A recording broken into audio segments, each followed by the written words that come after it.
There's a supermoon lunar eclipse coming Sunday night, and it will be one of the coolest and most accessible sky-watching events of the year. A lunar eclipse occurs when Earth's shadow falls on the moon, turning its usually silvery-white surface a dark coppery red. This happens when the Earth moves between the moon and the sun. Some people call a lunar eclipse a blood moon because of the reddish color of the lunar face. The moon looks red rather than black as it passes through the Earth's shadow because the scattered light from all the sunsets and sunrises on the rim of our globe still make it to the moon's surface. If you were standing on the moon during a total lunar eclipse, you would see the Earth as a black disk with a brilliant orange ring around it, said Alan McGraw of Sky and Telescope magazine. And this brilliant ring would be bright enough to dimly light up the lunar landscape. The last time there was a lunar eclipse, in April of this year, it started at 3:15 in the morning Pacific time,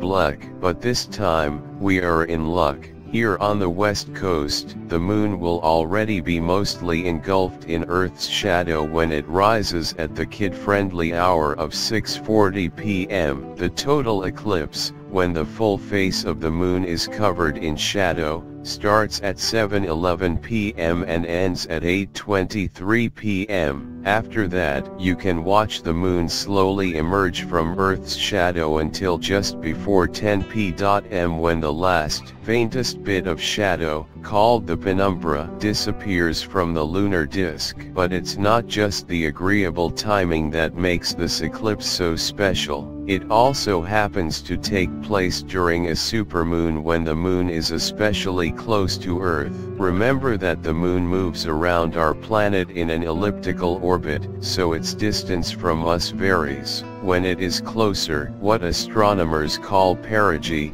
it appears to be bigger.